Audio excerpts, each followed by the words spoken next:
Forster was born in 1879, but the father died within a year of Forster's birth. And that affected his life to a great extent because it drove him and his mother in on themselves. And despite the fact that they were very comfortably off and had plenty of money and resources, they always felt slightly outside their true class, as it were. So when he came up to Cambridge, to King's College, it was a tremendous release to him. He had not imagined that he could actually have intellectual conversations with people, that he could make huge friendships that would sustain him for the rest of his life.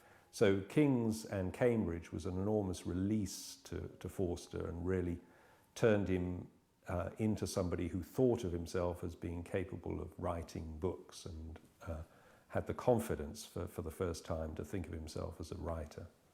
And Forster, after writing Howard's End and starting another novel called Arctic Summer, had come to feel that that novel wasn't working very well, and he kind of ran out of steam on that one. And he had a chance to go out to India with two Cambridge and King's friends of his, and he leapt at the chance to kind of get himself out of what he felt was rather a rut in England, and took off to India. And he wrote letters home to his mum and to other friends, and on the basis of those letters, he began to think that he had the potential to write a good book out of his encounter with India.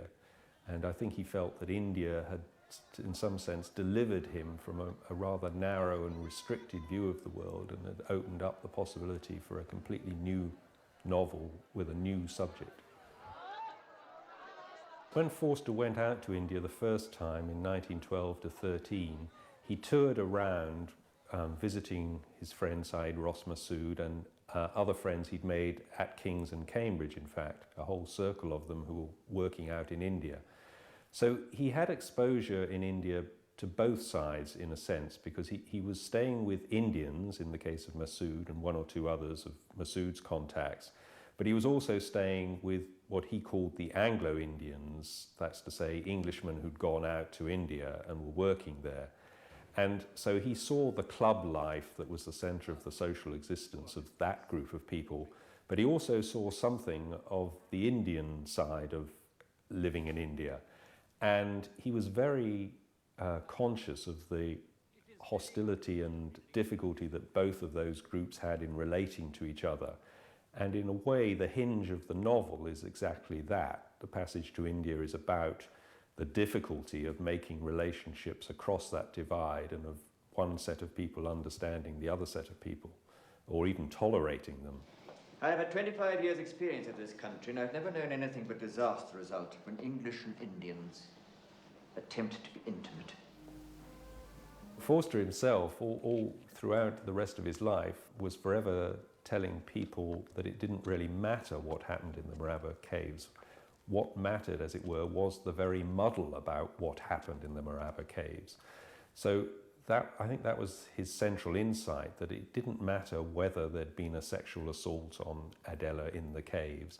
What mattered was that there was a mystery at the centre of the book, which nobody could explain, and in a way the rest of the book is an exploration of misunderstandings about what might have gone on in the caves, and a failure on the part of most of the characters involved to really register that the central mystery of the Morava caves was, as it were, the absence of meaning. And the true horror of the Morava caves is that it's meaningless. The meaningless echo that Mrs. Moore hears in the cave is, I think, a very important symbol in the book. Mrs. Moore! Please! It's a very difficult question as to why Forster didn't write another full-length novel after A Passage to India.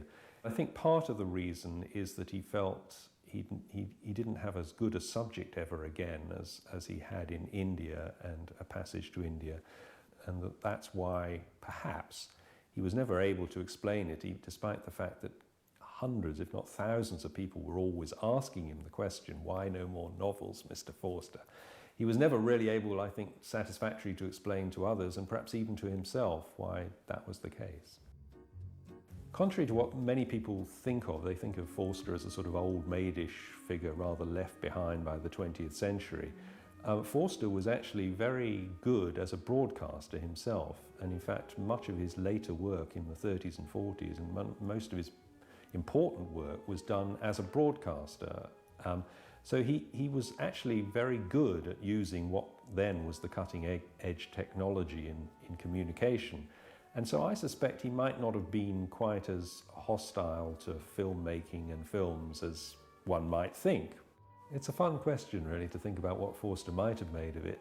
I think he would have been ambivalent about A Passage to India. I think he would have appreciated many things about it, but he might have felt uncomfortable that the novel, as he saw it, was not fully represented in the film.